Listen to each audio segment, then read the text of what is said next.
forget, you can hear the full-length, longer version wherever you get your podcasts. As a rule, if I hear of a Welsh comedian starting to get some traction and some attention, I'm not best pleased, because I feel that after me, really there should be a cut-off point. You have compounded my misery. My guest is Mike Bubbins. Hi, Rob. Hello, world. What a pleasure. Yeah, thanks, mate. Thanks for having me. It's very nice. This is like my living room. This is really lovely, isn't it? The moustache is an absolute triumph. Thank you. It's been a labour of love for sort of 9-10 years now, I suppose. Always wanted a moustache, never was brave enough to take the step. Worked in my younger days as well as teaching PE, of course, Rob. I was an Elvis tribute act, of course, close to both our hearts. So the moustache didn't fly with the tribute act. You know, of course, he had a beard in Charo, but he never had a moustache. Most people wouldn't know what Charo was. No. One of Elvis's later films. Yeah, he plays a cowboy with a beard. So as soon as that career was put to bed, I felt liberated in a way that I could. I've always wanted a moustache, and then I grew one, and to my very great surprise and pleasure, it was a good moustache. How did your wife feel? She was very pleased. What she'll do, because it's quite a long moustache. It's a 70s moustache. It's a 70s moustache. She will on the rare occasions these days, been together 20 years, the rare occasions that we kiss, she will pick up the moustache, kiss me on the lips. So you're a PE teacher? I was. I taught PE for about 5-6 years, I suppose. And how did you end up doing that? I was a talented sportsman, Rob. Very talented. Oh, really? Yeah. It's hard to believe now, I know. What was darts? What was the sport? I've come here for nothing. Rugby was my sport. You were a rugby player. I was an open side flanker, but this was about nearly 7 stone ago now. Is that 7 stone ago? Yeah, about 6, 7 stone ago. Wow. Loved it. But of course, when I was a young man, that wasn't a career option. Rugby was an amateur game. So like a lot of people who were good at rugby, I thought the way that I could get paid to sort of play rugby and throw a ball around was to be a PE teacher. So I did my mum was a PE teacher. So maybe it's in the blood as well. I loved it. And I wouldn't trade it. I loved teaching. It's just... and it obviously was the inspiration for Mammoth. One of the inspirations, and the people I taught with and the people who taught me. And I think there's that certain look of, if you went to school in the sort of 70s or the 80s, you'll recognise. You obviously adore that period, the 70s, and you sort of carry it through more than anyone. And as I say, in the words of Rod Stewart, you wear it well. It suits you. Mammoth went down very well. Very pleased, because I think we tread. If you don't know the premise, I've taken a huge leap. I play a man called Tony Mammoth, who is a man from the 1970s with a big moustache, who wears my clothes and drives my car. And he's a gym teacher. He's a PE teacher, yeah. And in the pilot in my old school. You actually filmed the pilot at the pilot was at my old school, yeah. Wow. Yeah. Which is quite nice. I left that school to start doing comedy, and then 10 years later, I'm driving back through the gates to film my sitcom. So he is lost, presumed dead in an avalanche in 1979 on a school trip. Brought back to life miraculously 45 years later, and just wants his old job back. So he ends up going back to his old school, an unreformed 1970s character, teaching and he ends up with a daughter who's the same age as him, which is quite fun, you know. So his best friend lives in an old people's home now. His daughter's the same age. Great idea. Yeah. Great idea. How did that come to you? That concept? Well, I had those teachers in my life growing up, and I was always, because I was sporty, I got on well with the PE staff anyway. And then I just loved, we're similar ages, Ro. I loved Buck Rogers and that growing up and all that sort of sci-fi stuff, and Blake Seven and Logan's Run. But Buck Rogers stuck in my mind as a little Galactica. Kid. Of course, yeah, the Cylons. The Black Hole. You don't hear of that Walt very Disney's much. Black Hole. Yes. Yeah. With that little robot. I got the annual. That was the robot was a sort of precursor to BB-8. If you think about BB-8 from one of the recent Star Wars films. It's a great call. Thank you. Yeah, really good. And of course, Buck Rogers is frozen in his space shuttle and brought back to life. Right, okay. In the far future. I thought, would it be nice? I wanted a way to portray a decade I love, and there was good and bad in the 70s. There's no getting away from that, right? So I wanted to say, okay, what's good about the 70s? What do I love about it? how can we do that in a modern context and leave the nasty stuff behind? Let's do the good stuff. But how can I get that bloke into the present day? So I thought, I'll do a Buck Rogers. I'll just freeze him and take him into the present day. And you're writing the second series now, and it's going to be on screen this year, 2025. Yeah. So they gave me they half believed in me at first. Give me half a run. Give me 3 eps for the first series. Right. And then, the reviews are very good, and the ratings are very good. So they gave us 9 for the second series, which 9. is an odd split. It's a lot. Yeah, with a Christmas special, Rob. I mean, something you're obviously quite au fait with. So, how far down the writing road are you then? So we're just starting to write so episode 1 and 2 of the new series we've done the scene plans. They're now being written up into getting the dialogue done. And then who does? Who writes it? Is it just you? You have a team? No. Who? Well, that's a lot of writing. It's a good question, and you're right to ask it. So my mate Paul Doolan, I did a pilot on my own, but I'm a procrastinator, Rob. If I'm very honest. Of course. I'm more of an ideas man. I'm more of an ideas man.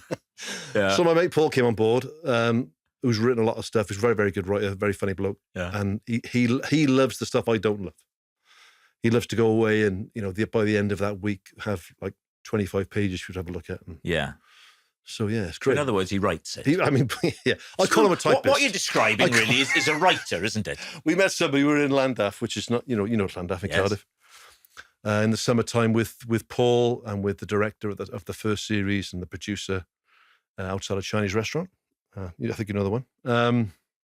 Chap was running. He said, excuse me. He said, can I have a selfie? I said, yeah, of course you can. He said, I love Mammoth. I said, they're very kind. Thanks very much.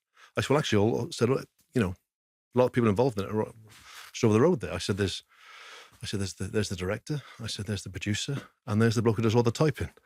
Right? So it was a joke, Rob. It was a joke. Yeah. Rob's Paul's a very talented man. So it's a lovely relationship. In fact, I was watching the making of doc of Gavin Stacey, which I can't recommend highly enough, by the way. Oh, I've seen it.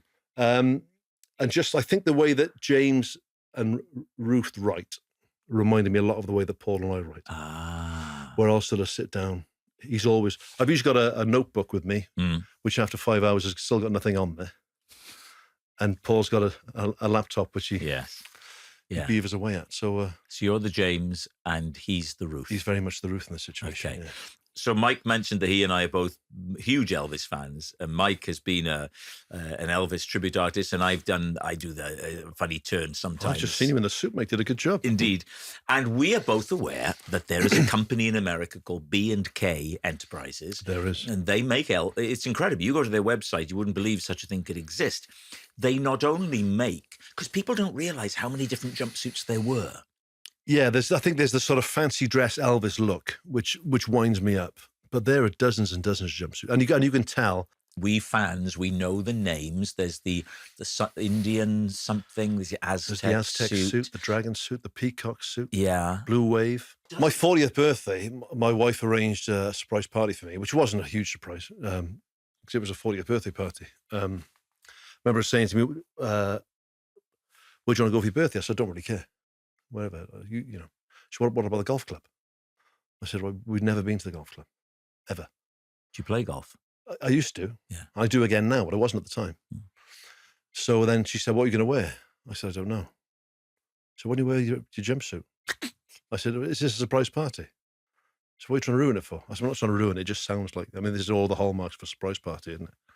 So I turned up there and she booked a band. But the thing was, I played with this band a week before down in Bournemouth because at a charity do, an Elvis band, and they didn't speak to me. And I thought they were quite off and quite rude. And I came back and said, God, they didn't say much. And it was because she'd booked them to be the band for my birthday, and they didn't want to let the cat out of the band. And she said, why don't you wear your Elvis suit? Guys, let's go to the golf club for a quiet drink in your jumpsuit. Oh, that's fantastic. I don't know, I just thought it'd be nice if you just wore it. I know you enjoy it. But then it backfired because I'm like you. There was the band there, and they were really tight, the band. So instead of doing a couple of songs and mingling with people who came from Canada and the States, and I spent 2 full 45-minute sets just doing Elvis track. Oh, yeah.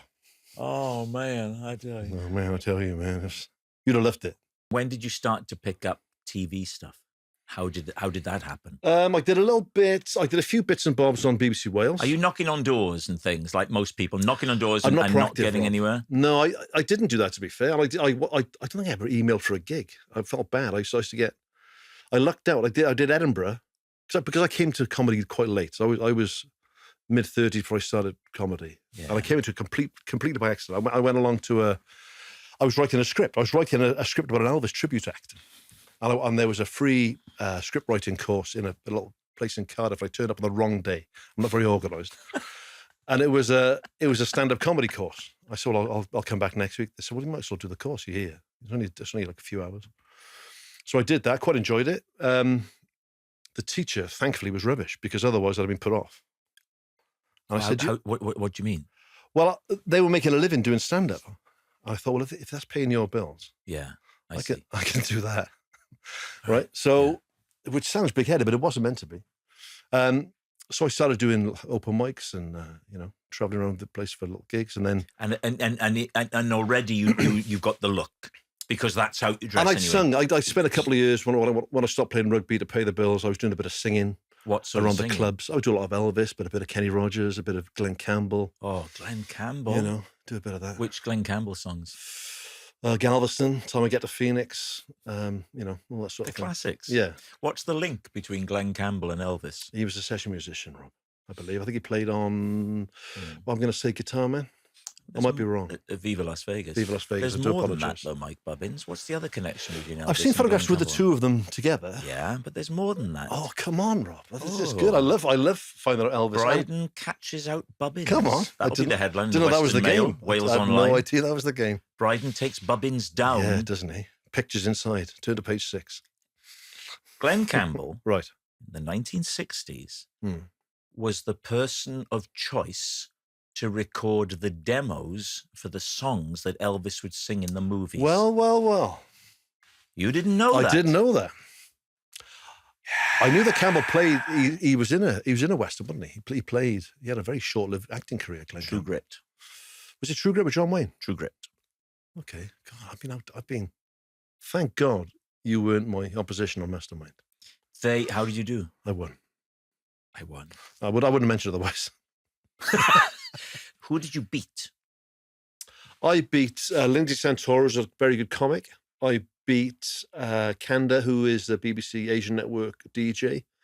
And I beat, I'm going to say, one of the world's eminent experts on Friedrich Nietzsche, Mr. Chris Akabusi. So that's a heavyweight lineup. Akabusi's Nietzsche knowledge, I never thought I'd say the sentence, is second to none.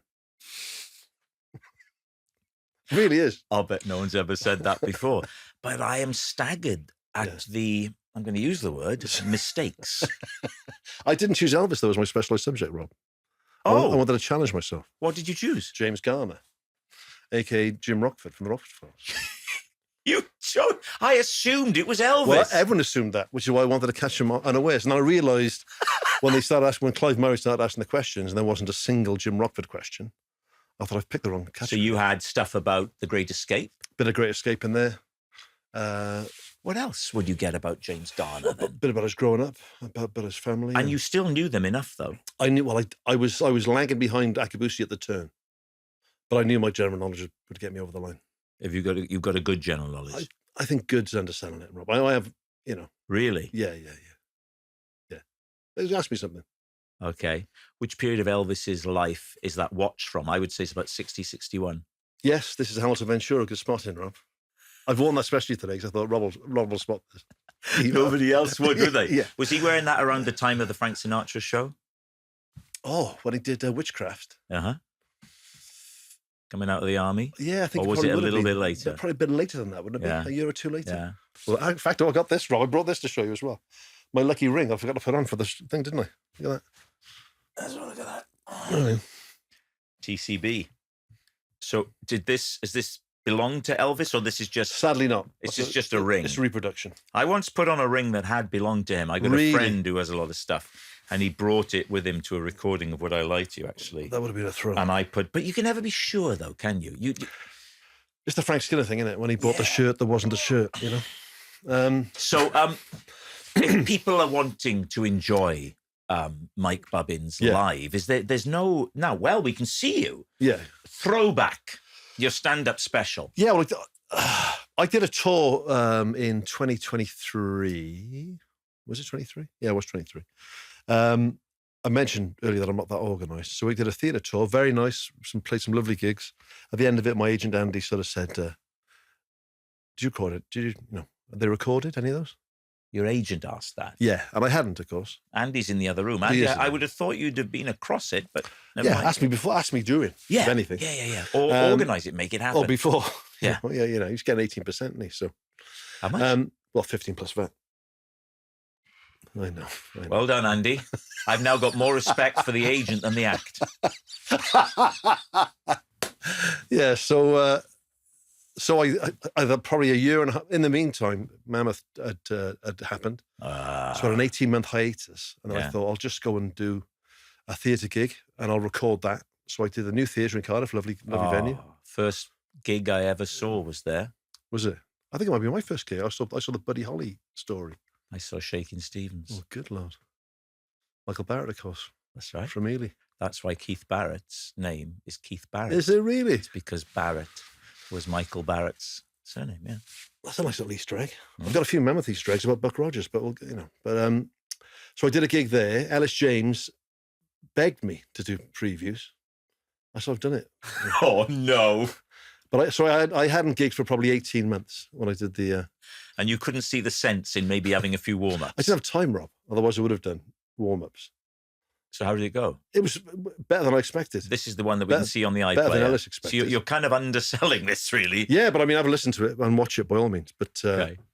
There'll be bigger and better things in the future. But I loved it. It was a great night. Didn't forget any punchlines. I forgot one punchline.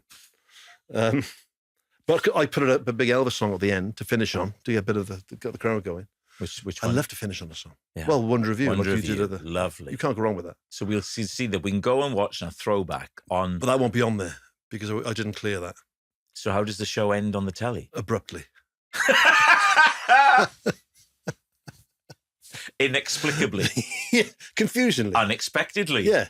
Disappointingly. I wouldn't go that far. It was very sort of tales of the unexpected, So you've edited out the song? I had to. But genuinely, what... Otherwise, it'd have cost me money to do the bloody gig. But what do you finish on, then? I finish on a punchline. Oh, a very funny bit. Ha, ha, ha, ha. Hey. Yeah. Okay, Yeah. Fair enough. For people that... Well, everybody can watch everything now. So you're a big rugby fan. In Wales, hugely well-known show, Scrum 5. Yeah. You've been doing some stuff with that? So they've stopped the sort of... I don't think they have the rights to show the games anymore. So they wanted to diversify a little bit. So I do a thing called Scrum 5 Top 5s where I've got to... You just remind people. You go to watch the rugby and you say, I'll tell you what happened was... Basically. I got to interview my favourite players and still it's ongoing. So who have you... Two of the ones that have really stood out for you? Sir Gareth Edwards, of course. I know Gareth and Yeah, that was fantastic. Sam Warburton. Oh, yeah. Jamie Roberts. Oh. Alan Wynne-Jones. Blimey heck. I mean, the cream you of the were in crop. heaven then. Oh, and in my house, in my bar.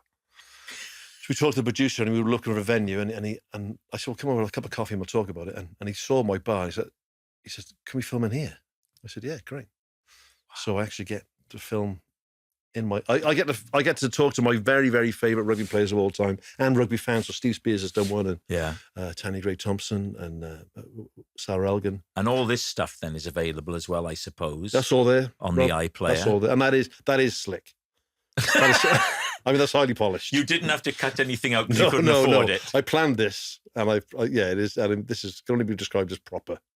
So you currently writing, or Mr. Dooley is writing the next series. With Paul, yes. Yeah, so Paul's writing it at the moment. Bubbins, absolutely clear. So Paul is very busy writing at the moment. Created by. And once Paul has finished the scripts, he'll let you have a look over them and put the odd little line in. And you're going to fit. When are you filming? The summer? June and the first week of July, yeah. Lovely. Okay, you'll do that. It'll probably go out later this year. Autumn time and Christmas time. And then you'll be thinking, well, I can now probably play bigger venues than the last time. Yeah. Because my profile has gone up. That's the plan. Right. So, Thinking. material for the new tour. When are you going to do that? Well, I'm going to do some Q&As next year. I did a few Q&As recently, so I really like doing. It's a good way of generating It's off the cuff stuff, and we'd have some sort of scripted questions the first half. The second half, open up to the audience. Just got some lovely stuff out of that. And then the podcast I do on the same platform as you, of course. Oh, yes. We've got an awful lot of stuff in there because that's been best part of 3 hours a week for 4 or 5 years. Really? I've not really used any of that stuff for my stand-up. So I think I'm going to trawl through that. And when I say me, I'll get some of the listeners. Paul, He's not interested. He's too busy writing Mammoth.